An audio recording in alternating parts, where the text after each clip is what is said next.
DJI SMART CONTROLLER. Is it worth it? I'm going to answer that question in the video coming up, along with some alternatives to this new DJI controller.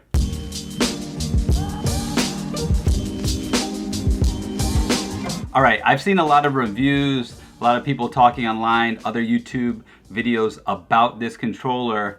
And to be honest, I think a lot of them hype up this controller for whatever reason. I think other people have certain agendas. On this channel, I try to give you an honest look and just give you my opinion based on experience and based on what I observed, not based on what other people say or any other type of hidden agenda and thing like that. So that's why I can say I'm not as excited about this DJI product as I was for the Mavic 2. Yes! Nevertheless, it does have some merits and may be the right controller for you. So let me go over it, and then I'm going to give you my opinion as I go along. Now, let me say this. I don't actually own the controller yet, so don't kill me in the comments, but I have flown almost every DJI drone. I have the Zoom and the Pro. So I'm going to give you my opinion based on all my experience of flying DJI drones. And I'm also going to talk about alternative options like an iPad and some other things like this for either this drone or other drones out there. From what I can tell, the screen looks great, 1080p. It's also going to be twice as bright as your mobile device or any smart device that you have. So when you're using it in bright sunlight, anywhere outdoors, it's going to be very handy. Now, alternatively, you could just use your normal controller. And right here I'm using this cord. I could use a lot shorter cord. And yes, this screen is 5.5 inches, but a lot of people fly with like a Note 8, Note 9, or the new iPhone that's really, really big. So that screen size and resolution isn't that huge of a deal. 5.5 inches is still a lot smaller than my iPad, 9.7 inches. Yes, with the iPad, I do have this little cord that I have to connect to my USB right here, and I just take out the little cord on the side and I fly that way with my iPad. But the iPad is so easy to fly with, and actually having this screen real estate with this big iPad is, to me, a lot better option. Some people are gonna say, oh yeah, the iPad isn't as bright, so if you fly in the sun, it's not gonna be as good. Well, I can just attach a hood to it like this. You know, I can put this hood on it, or if I were flying with my controller like this, I could just add a nice little shade over here. So I could put that over my controller and the sun wouldn't really be a factor. So the fact that you have that huge screen real estate, you could use a big phone. I only have the iPhone 7, but if you had one of those bigger phones, that would make up for the size. And then in terms of the brightness, you could turn it up, or you could just put a little shade over and you could save yourself a lot of money. Now you may be asking yourself, what do I connect with? Basically, I take off the cable on the side and I just connect with a little cord. On one end is a USB and the other end is just my normal lightning bolt connector. So you could use whatever connector you have for your phone, and then you could just plug it in to your controller. A lot of people say, yes, it has AccuSync 2.0, this new controller. Well, the Mavic 2 is AccuSync 2.0 with this controller. And if you connect it to the USB right here and take out the cord on the side and then turn off your Bluetooth, you're gonna get really great transmission. So that solves all that problem. So far, I don't see a huge advantage of having this new smart controller. But let's move on. The weight of the new controller is also gonna be a little heavier than this controller, but it's not really gonna be that much of a difference. So the new DJI Smart Controller is gonna be compatible with the Mavic 2 drones. So the Mavic 2 Zoom, the Pro, and the Enterprise drones. So that's really nice. You still have to bind the controller to the drones, but that shouldn't take very long. And the advantage of having this new controller is that you won't have any wires. So someone in an emergency situation, especially those who are using the Enterprise drone, like firefighters and other people who have like jobs with emergencies, this is a big advantage. And I will say having this controller is definitely worth it for those type of jobs and those people. So if you don't like dealing with cables, then obviously you want to get the new controller. If you don't mind it, then it's not really that huge of a deal. The new controller has 16 gigs of internal storage, as well as can take cards up to 128 gigabytes. But I will say, whenever you have a card slot for a controller, I don't believe it's actually going to record the highest quality onto that card. I think you have to put the card in the actual drone, then you can take it out of the drone and put it into the controller to view it, to edit it, to show a client. So if you're working with a big client or you have a commercial operation, this controller is going to be helpful for this. So you can take out the micro SD card and then view all your photos and images. Now, how good is loading those files onto your controller versus using an iPad?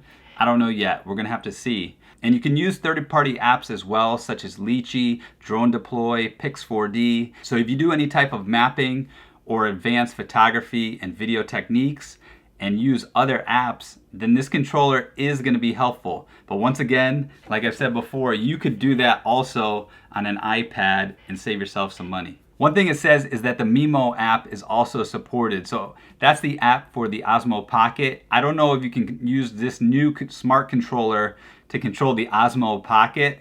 That would be really cool. What I think is going to happen is you're going to be able to take out your micro SD card from your Osmo Pocket, and then you're going to be able to hook it up to your new smart controller and then see all the videos and photos that you took and show a client. So using the Osmo Pocket with this new smart controller, that might be a good combination. So if you're one of those people, this new controller might be for you. All right, the battery life lasts 2.5 hours and it takes 2 hours to charge. This isn't bad, this isn't great, it's nothing to write home about. You could always add a separate power supply. I use this little supply, which I'll put in the link below. It's called Anchor, super small, it's about the size of a lipstick. You can use this and you connect it to your smart controller, or if you had an Osmo Pocket as well, you could just get this and you get the right connection to connect it right here with a USB-C. And then you can walk around and you can film all day. Or with the drone, you can shoot much longer. Though honestly, most people don't use their drones for 2.5 hours. So if you are a skier, a person in cold weather, this new smart controller can go from -4 degrees Fahrenheit all the way to 104 degrees Fahrenheit, or -20 Celsius all the way to 40 degrees Celsius. So extreme weather, anytime extreme condition, if you just wanted to bring it around and actually use it like your iPad. So I know I've been comparing it a lot to an iPad, but there are a lot of similarities, although I'm not sure whether my iPad can handle those extreme weather. I think it can, but there are a lot of similarities between the two. With that said, those extreme temperatures, especially the cold weather, is made for the enterprise drone. So because they have self-heating batteries. So the normal drone, I wouldn't fly in like -4 degree weather. Whereas if I had the enterprise, because it has the self-heating batteries, I wouldn't really worry about that. And if you're the type of person that doesn't like cables, you're also the type of person that likes things to happen very quick. So this controller can start up in 30 seconds or less, which is going to be faster than the normal controller, but for me, waiting an extra minute isn't that big of a deal. Now the sticks on the new smart controller are not compatible with the old Mavic 2 controller. So if you have the Mavic 2 controller, unfortunately, they're not going to work for your DJI Smart Controller. Okay, I've seen a lot of other people saying, oh, you can live stream to social media, to Facebook, to YouTube, and all these other platforms. Well, in the normal DJI Go 4 app, you already could do that. So for me, I think it's still a great feature, but it's nothing that we haven't already had. So it's not a new feature, it's something that's still there, and that's that. So it does have Bluetooth and Wi-Fi, so you can share and connect, send emails, and do all that sort of thing with this new smart controller. It also has a microphone and a speaker, so if you want to do a live stream or record stuff or play stuff back for a client, you can hear things and interact a lot more than the normal controller. Although the normal controller still was able to pick up audio, but it didn't have a speaker. So that's where these two differentiate. Because this smart controller is compatible with the Zoom, the Pro, and the Enterprise, I think DJI might make another Mavic 2 drone. So I'm thinking something like the Mavic 2 Platinum. Could be wrong, I don't know, I don't want to start rumors, but that's just a hunch I have, a thought I had after saying, hey, wait a minute, if it's compatible with 3 of them, why wouldn't they just make another one, much like they made the Mavic Pro and then they had the Platinum later on. So maybe they'll do it, I don't know, but this controller might be good if you have future upgrades or decide to upgrade from this Mavic 2 to like an Enterprise or maybe a Platinum drone in the future, but that's all theoretical now. So I just thought I'd put that out there, but we'll have to see. Now I know I've been kind of critical of this new smart controller, and I've basically said that you could just get an iPad and that'll do the job just as well, and you can save yourself a lot of money. One thing I will say, it does have an HDMI out at 4K 60 frames per second.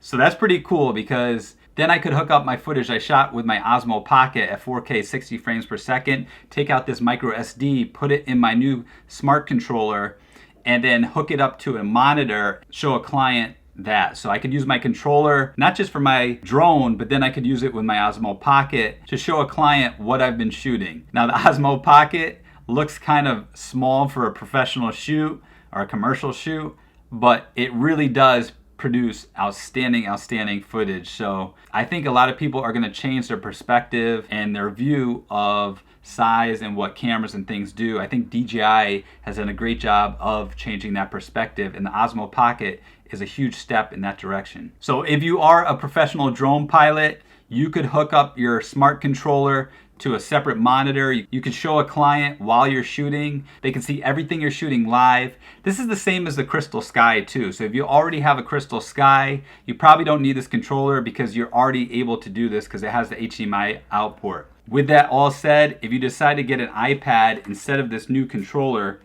you can hook up your iPad to your Phantom controller. You just have to connect to the back where it has a USB.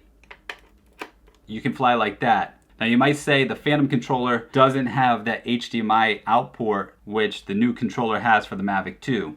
Well, you can actually buy a DJI controller module right here that will fit. It's about $100 or so, and it fits on here, and it does have an HDMI port on it. So you can then make your Phantom do the same thing. I don't know whether that would produce 4K at 60 frames per second. Not exactly sure of that, but this could be an alternative option for you if you already had an iPad and you had both a Phantom and a Mavic drone and didn't want to buy this new controller. All right guys, I hope that was helpful. If you are pumped up and you want to get that new DJI Smart Controller, go for it. Obviously, I gave you a lot of alternatives to doing so because it is a lot of money to spend for one controller. If you haven't bought the Mavic 2 yet and are thinking about getting this controller, DJI is going to have this controller with the Mavic 2 as a bundle together, and they're also going to have the normal controllers. So you can buy the drone with either the old controller or the new controller, and in that case it might be worth it just to spend the extra money and get the new controller. With all that said, if you already have the Mavic 2, buying this new controller, to me, it all depends what you're gonna do. If you have an iPad, I gave you alternative options to use with that. If you don't, then you gotta think, do I need this controller? Am I gonna use a separate monitor? Or do I mind attaching a cable and waiting a minute and 30 seconds instead of 30 seconds to start my drone? If these are things that are bothering you, then get the new controller. If they're not, to me, you might be better off just buying a mount to put your iPad or buying a shade or a hood to cover it up, either your phone or your smart device, and saving yourself all that money. But if you want to go for it, go for it. All right guys, if you want to get more videos like this, please subscribe to my channel and don't forget to press that like button if you found it helpful. I'm going to come out with a new video soon about the Osmo Pocket. I've done a lot of other Osmo Pockets. You can view some of them over here. And before I go guys, remember, siempre pa'lante, nunca para atrás.